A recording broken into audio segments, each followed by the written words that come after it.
Relato real. O mistério do sítio de Dona Nair tem histórias que o povo do interior prefere não comentar, porque quanto mais se fala, mais medo dá. E essa história aconteceu de verdade. Lá pros lados de Viçosa, Alagoas, num sítio antigo, isolado, cercado de mata e silêncio. O lugar era de uma mulher chamada Dona Nair, viúva, 68 anos, e desde a morte do marido, morava sozinha.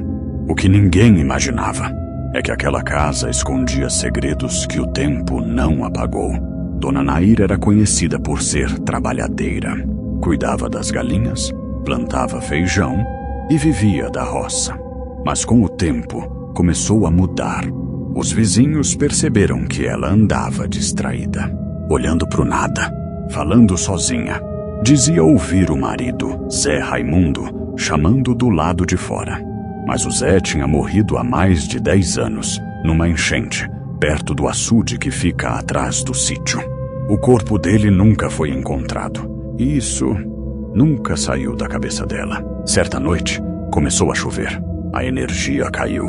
Dona Nair acendeu o velho lampião e sentou na cadeira de balanço. E então, ouviu 3 batidas na porta. Quando abriu, ninguém. Só o vento e as marcas de barro no chão da varanda. Ela achou que fosse molecagem de vizinho, mas na manhã seguinte, encontrou pegadas humanas que vinham do mato e paravam bem debaixo da janela do quarto dela. Nos dias seguintes, os barulhos aumentaram. Rangido de portas, passos no quintal, vozes que pareciam vir do açude. Ela contou a um vizinho, seu Milton, que o marido vinha conversar com ela à noite. Mas o que ele não contou para ninguém é que também ouviu a voz, baixa, rouca, chamando Nair. E o mais estranho é que o som vinha de dentro da casa.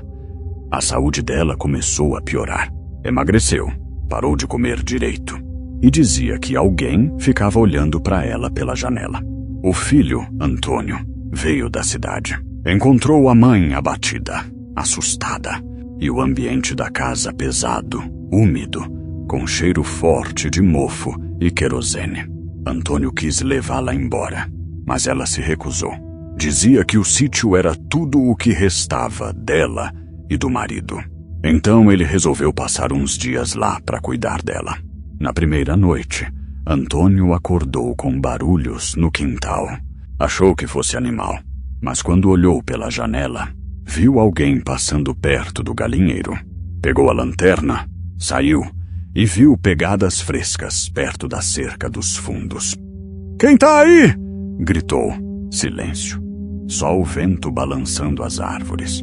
Ele voltou para casa e viu a mãe acordada, sentada na cama, olhando para o vazio. "Mãe, tem alguém rondando o sítio?" Ela respondeu com a voz fraca. "Eu sei, ele nunca foi embora." No outro dia, Antônio encontrou marcas de mão na parede do quarto do pai, como se alguém tivesse passado lama ali. Ele tirou foto, levou na delegacia de Viçosa, mas o policial deu risada e disse: "Isso é coisa de invasor ou de gente querendo te assustar." Mesmo assim, Antônio ficou desconfiado. Comprou uma câmera simples e instalou no quarto da mãe. Naquela noite, a câmera gravou algo.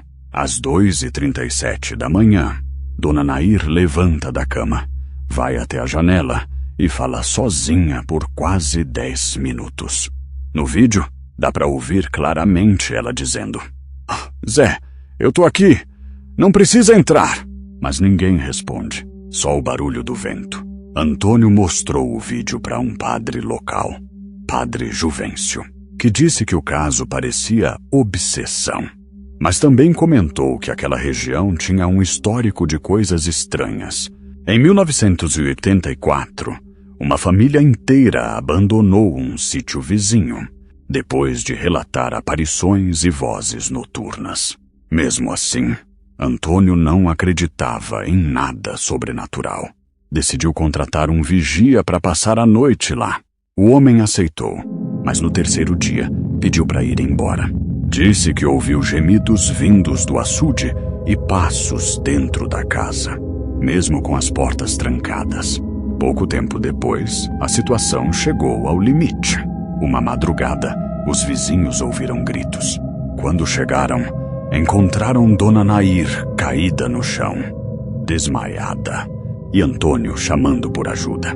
Ela foi levada para o hospital de Viçosa. O diagnóstico: crise nervosa severa e desidratação. Mas o médico disse que ela falava coisas desconexas durante o atendimento, como "ele está me chamando" e "a água quer me levar".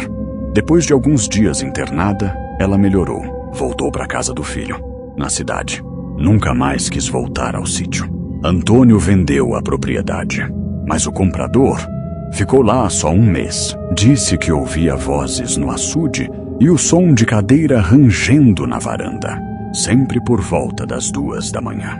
Vendeu o terreno de novo e desde então ninguém mais mora lá.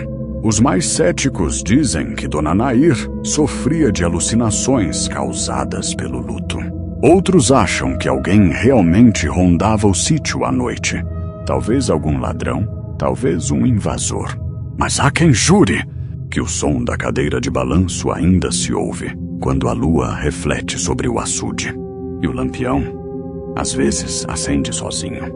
Se essa história te arrepiou, deixa o seu like, se inscreve no canal e comenta aí de qual cidade e estado você está assistindo. Até a próxima noite, se você tiver coragem de ouvir.